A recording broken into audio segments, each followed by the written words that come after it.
Hello, അസ്സലാമലൈക്കും ഹബീബീസ്. അതെ, സുബൈ നമസ്കാരത്തിന് ശേഷമില്ലേ ഒരു ദിക്കറ് നിങ്ങൾ പതിവാക്കിക്കോ. ഈ ദിക്കറ് പതിവാക്കിയാൽ നിങ്ങളുടെ ഏത് മനസ്സിലുദ്ദേശിച്ച കാര്യങ്ങൾക്കും അല്ലാഹു തആല ബർക്കത്ത് നൽകും. നമ്മുടെ ആയുസ്സിലും നമുക്ക് ആഖിറത്തിലും നമുക്ക് ബർക്കത്ത് ഈമാനും കിട്ടാനും നമ്മുടെ കുടുംബത്തിലും നമ്മുടെ മക്കൾക്കും നമുക്ക് ആയുസ് ദീർഘായുസ് നൽകാനും അള്ളാഹുവിനോട് ഈ ദിക്കറ് ചൊല്ലി നിങ്ങൾ ദുആയിരുന്നു. നിങ്ങളുടെ ഉദ്ദേശിച്ച കാര്യങ്ങളെല്ലാം നടപ്പിലാവും. എനിക്ക് അനുഭവമാണ്, ഞാൻ പറഞ്ഞുതരാം. യാ ആഹിറു യാ അല്ലാ, യാ താഹിറു യാ അല്ലാ, യാ ലാഹിറു യാ അല്ലാ, യാ ആഹിറു യാ അല്ലാ, യാ താഹിറു യാ അല്ലാ, യാ ലാഹിറു യാ അല്ലാ എന്ന് 101 പ്രാവശ്യം നിങ്ങൾ ആവർത്തിച്ച് ചെല്ലുക. അതിനുശേഷം അള്ളാഹുവിനോട് ദുആ ചെയ്യുക. ചെല്ലുന്നതിന് മുമ്പ് 7 അൽഹംദുലില്ലാഹി റബ്ബിൽ ആലമീനും 7 സ്വലാത്തും ചൊല്ലി തുടങ്ങണം.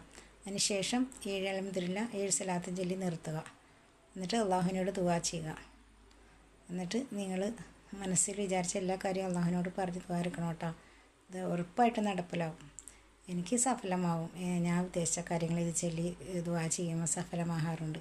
അസ്സലാമു അലൈക്കും വറഹ്മത്തുള്ളാഹി തആല വബറകാതുഹു.